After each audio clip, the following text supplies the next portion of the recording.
Good morning. Look at that. I've often heard that it is best to start these types of talks with a joke to make you people feel comfortable and relaxed. And so I have no such plans. What I do have, though, is a clip from a live recording I made on the 20th of October, 2020. Please, viewer discretion is advised.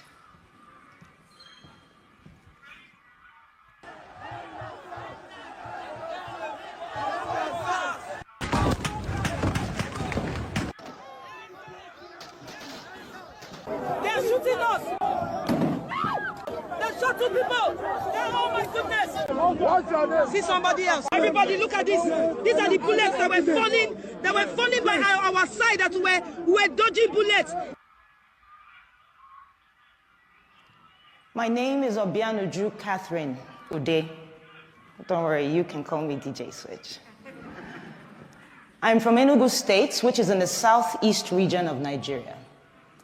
For years, young Nigerians like myself with interesting hairstyles, ripped jeans, iPhones, nice cars, have been harassed, extorted, illegally detained, tortured, raped, and killed by the Nigerian police. Specifically, a unit of the Nigerian police called SARS. SARS stands for Special Anti-Robbery Squad, and trust me, they truly are a special bunch. A special breed of armed robbers in uniform. A special group and gang of rapists with a badge. A special crowd of murderers with a license to carry a gun. For as long as I can remember, we begged and petitioned the Nigerian government to put an end to this corrupt unit. And to their credit, they complied, or at least it seemed like they complied. First, with the disbandment of SARS in 2016, then again in 2017, 2018, 2019. I know it's an abusive relationship. 2020, and I know we all won't be forgetting 2020 in a hurry. As the coronavirus ravaged the globe, back home in Nigeria, we were more afraid of another type of virus, SARS. On the 3rd of October, a video surfaced online where SARS officers shot a young man and fled with his Lexus SUV. We were outraged. But this was followed by the gunning down of an up-and-coming Nigerian musician. I'm a musician. Could have been me. At this point, the hashtag #EndSARS was trending all over the world.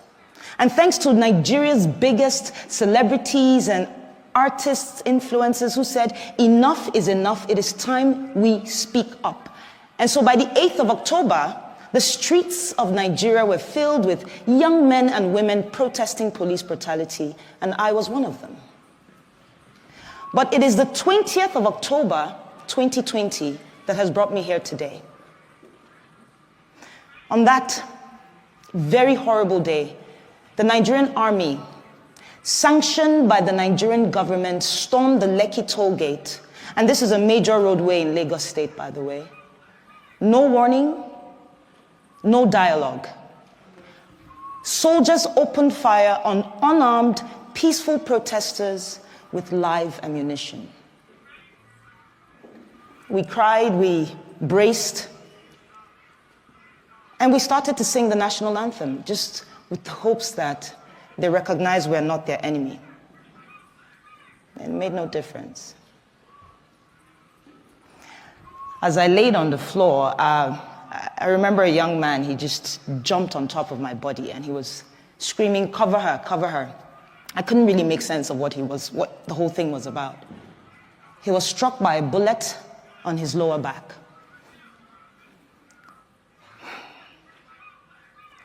I genuinely believe he saved my life, and I don't even know who he is.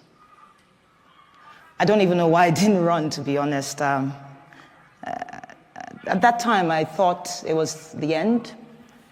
And so my instinct at the moment was show everybody what's going on. You're going to die here today. And so I pulled out my phone, went to Instagram, started live broadcasting this madness. Viewers on the live helped us call ambulances, but the soldiers refused the ambulance's entry. And so some of us had to turn into instant surgeons in an attempt to remove the bullet from the leg of a protester. Eventually, the shooting stopped, and we observed that some of the soldiers were picking up their shells, I believe in an attempt to hide evidence of this crime. And so we scampered around to pick the shells that we could find in an attempt to have evidence of this crime. And this was while other soldiers were dumping bodies onto their trucks. They left, and we felt a sense of victory, Some can't really explain it. We were happy and angry, relieved but in pain. But unfortunately, after being on Instagram Live for so long, my phone battery died. Because not too long after, another phase of attack was upon us. But this time it was the Nigerian police. And they came in guns blazing as well. And so we ran. We took the injured to a nearby hospital and the others to a church. The church apparently had been on the live and they had offered us refuge. By the next morning, soldiers raided the hospital looking for me. And I owe a great deal of gratitude and thanks to a friend and colleague who had called me earlier and said, put off the location on your phone and leave that hospital as soon as possible. And so it was barely 15 minutes after I left. But it didn't end there. My boss and his wife got threatening phone calls. I couldn't go home to where I lived because we got reports of strange men lurking around my apartment complex.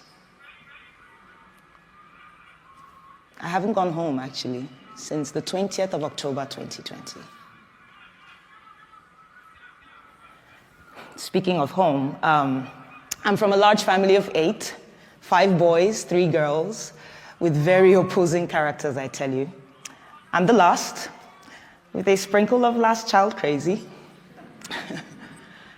But I remember my parents, they worked really hard to provide us with basic things, food, education, healthcare, security, allowances.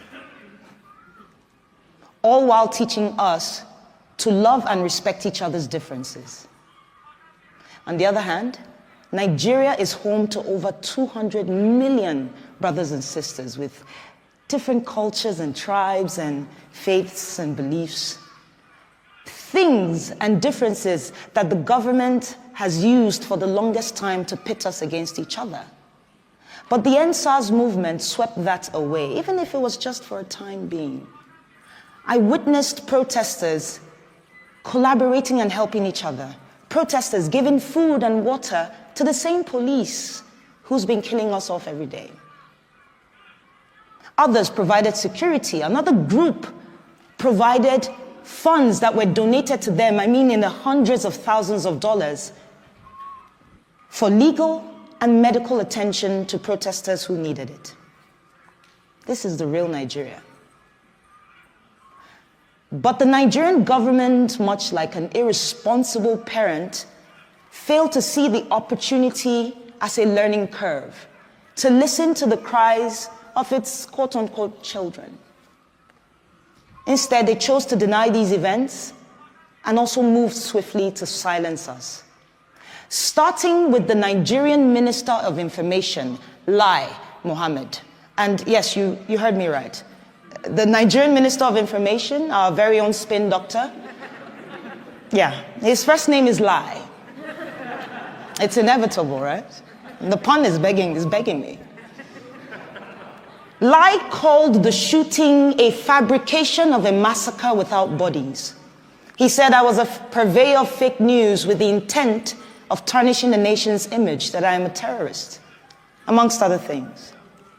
The Nigerian army called the shooting fake and that I had made the whole thing up with a green screen. Yes, I have plans of heading to Hollywood after this speech.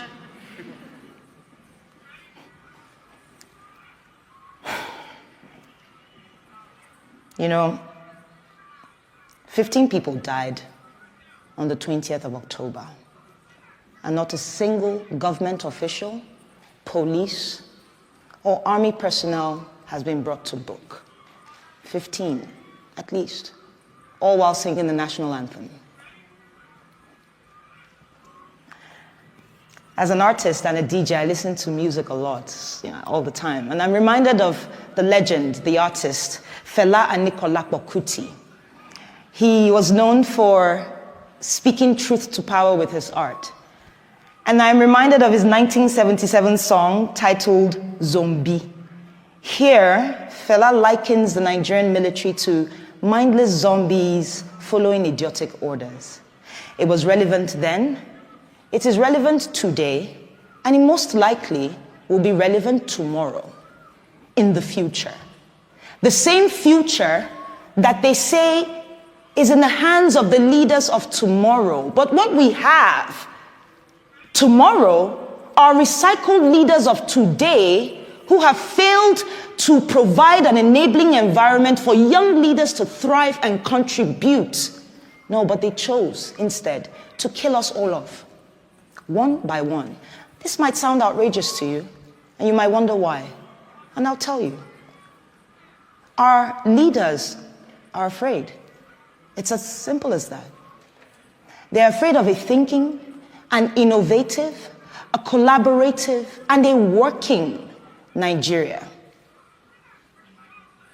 They're afraid of every young Nigerian who, against all odds, have made it for themselves. They are afraid of a me, the coconut head generation, as we like to call ourselves. We're hard-headed, we're not easily deceived by propaganda, and we stand up to our oppressors. And while we may not do this all the time because wahala no dey finish, as we like to say back home, I think there's a Nigerian in the crowd. Well, what it means, though, is that the problems never end.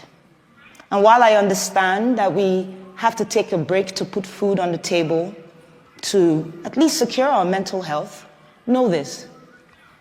Corruption, tyranny, abuse of power do not go on a break. And so today I'm choosing to use my voice and my talent to push for the things that we ought to have.